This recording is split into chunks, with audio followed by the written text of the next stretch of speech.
127,000. That's how many first-generation NIO ES6s the company says that they sold since it first debuted about 4 years ago. That number makes it their most important model because it's a volume seller. So when they reached out to ask us, do we want to be the first foreign media to test drive the second-generation ES6 SUV, the one that's coming to Europe, we said yes.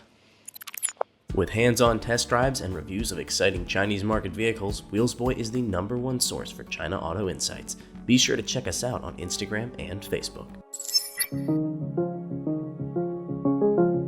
The ES6 sits between the BMW X3 and X5 in terms of length and wheelbase. That means it slots below the ES7 in NIO's lineup, with prices ranging from $52,000 to $60,000 before options. However, if you pay a monthly fee to rent the battery pack, you can buy the rest of the car for just over $42,000.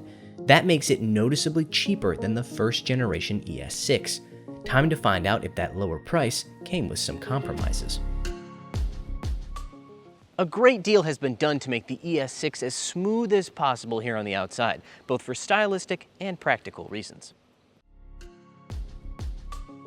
That includes touches like the aero ducts on either side of the headlights, side glass and pillars that are flush from A pillar to D pillar, and concealed turn signals in the door mirrors. The new ES6 is also 55mm lower than the first-gen car. That wouldn't be very noticeable on its own, but they also swapped out the chrome greenhouse accent for a completely blacked out roof, and the combination makes this car look sleeker and slightly more wagon-like. The result of all that hard work? A coefficient to drag of 0.25. That's slipperier than the 0.26 of the Mercedes GLS SUV, but just a little bit behind the Tesla Model X at 0.24.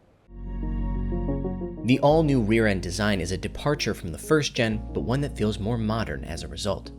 Lighting front and rear is LED. On the rear here, they're said to use super red LED technology, and these upper brake lights here said to be the thinnest in the industry at just 5mm.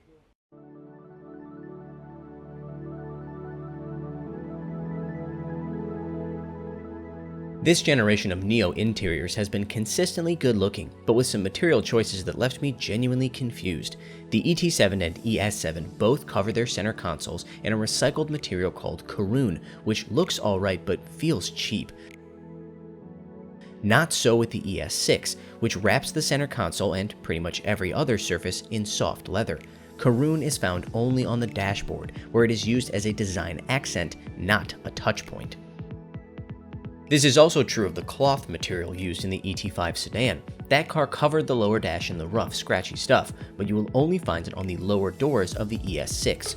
Oh, and that weird rubber on the doors of the ET5 also stays where it belongs on the ES6, in the bottom of the door pockets and storage cubbies, and that's it. Heated front row seats are standard on the new ES6, but you'll have to pay an extra $1,350 USD to add cooling and massaging, as well as heated second row seats. Those who want the most premium option can pay $2,100 USD to make sure all occupants get heated, cooled, and massaging seats. On a similar note, it costs an extra $2,300 USD for the real Mappa leather interior on our test car. Base models use synthetic leather. The heating and cooling functions for the seat, bottom, and backrest can be adjusted independently. For example, if I've got very sweaty legs but a sore back, I can turn on the cooling down here, but the heating back here. The optional queen seat is a signature feature of NIO SUVs, and it's gotten an upgrade for the second-gen ES6. In addition to the fold-down footrest and leg rest of the first-gen car, it now has a zero-gravity mode, much like the one in the Zeekr X. That means it will lay down the seat back while lifting the seat bottom, allowing for a much more comfortable posture. This feature only works when the vehicle is in park. One small but noticeable difference is the design of the buttons here on the center console. Now, they have the same functions as those of previous NIOs, but their shape is a little bit different. Instead of the large squares in previous models, they're now these little rectangles. They look very nice, but I'm not sure I like it as much as the large squares. It's not as easy to hit when you're not looking. The center screen of the ES6 measures 12.8 inches, a modest size among Chinese electric vehicles. This is complemented by a 10.2-inch instrument cluster screen and an HUD. This latest generation of Banyan, that will be the NIO operating system, has a few new features. One of them that I find very interesting is the ability for Nomi, the little personal assistant, to give you reminders based on specific times, locations, or simply the next time you get out of the car. Hi, Nomi. 在呢。下车的时候提醒我把后备箱的东西拿走。好的，我会在下车提醒你把后备箱的东西拿走。记得把后备箱的东西拿走哦。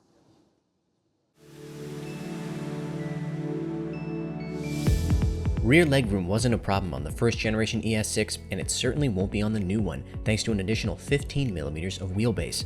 NIO also says that they redesigned the seats in order to allow for better headroom, but what truly increases comfort in this car is the fact that the rear seatback now has 8 degrees of adjustability.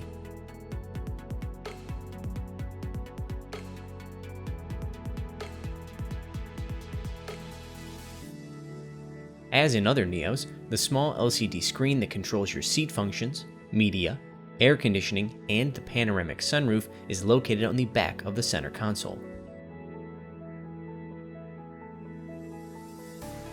The rear cargo compartment of the ES6 now has 3 different levels of storage, for a total of 668 liters with the seats up and 1,430 when folded down.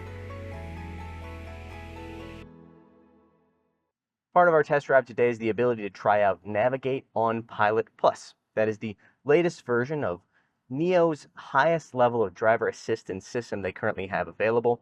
Previously, I've tried out the standard NOP. This is the latest version, so we'll be able to give you our first impressions. The ES6 uses the same Aquila sensor suite as other second-generation NIOs. This includes LiDAR, high-definition cameras, ultrasonic and millimeter wave radar, and 2 high-precision positioning units. All that hardware is backed by the Atom supercomputing platform, which has up to 1,016 TOPS of computing power. As it happens, I drove a NIO ET7 with the publicly available NOP system in Shanghai just the week before I drove the ES6, and I was not particularly impressed. The system was slow to make lane changes and often transitioned from NOP to the less advanced NIO Pilot for no apparent reason. The version I drove in Beijing was an improvement, with quick, decisive lane changes and smooth braking and acceleration inputs. Lane centering still felt a little uncertain at times, even on very clearly marked roadways with little to no traffic. The system also insisted on disengaging in circumstances that I found hard to explain. Overall, I would rate it highly, but not as highly as the latest driver assistance from Huawei or Xpeng. This leg of the journey also allowed me to see the ES6's highway manners, and I was quite impressed. While the first-gen car had optional air suspension, this new generation makes do without. It also forgoes the double wishbone front suspension of the last car in favor of a 5-link suspension both front and rear. Thing is, I didn't miss the air suspension in the least. I thought the ride of the all-new ES6 was a noticeable improvement, feeling more solid and less floaty than the first-gen car.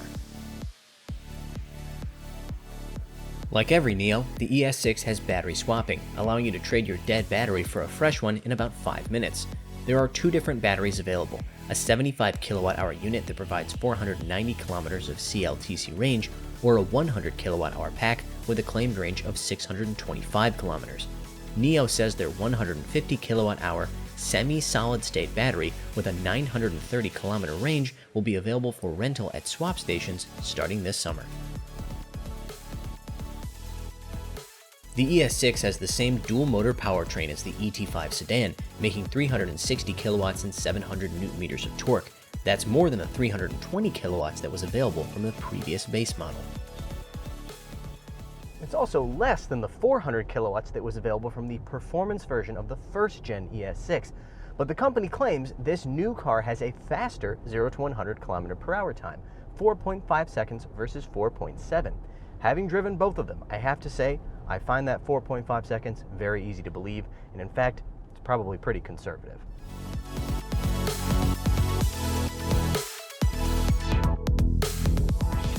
Reaching that number requires the ES6's electric all-wheel drive, but the system can switch to rear-wheel drive mode to increase efficiency, such as when we were cruising on the highway.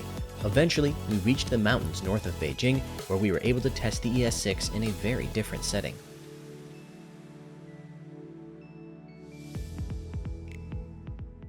NIO was nice enough to set us up with a closed off mountain road so we can see what this car's performance is like when you're driving it a little bit faster.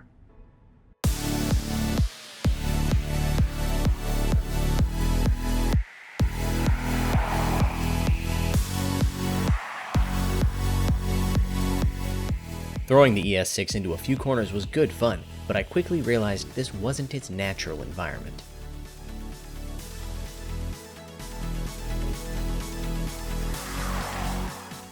The suspension of the ES6 has adjustable stiffness, but the difference is more noticeable when going over speed bumps than it is when in corners. Whether it's in Sport Plus or in Comfort, body control is pretty decent, but it's definitely not tuned to be a sports SUV.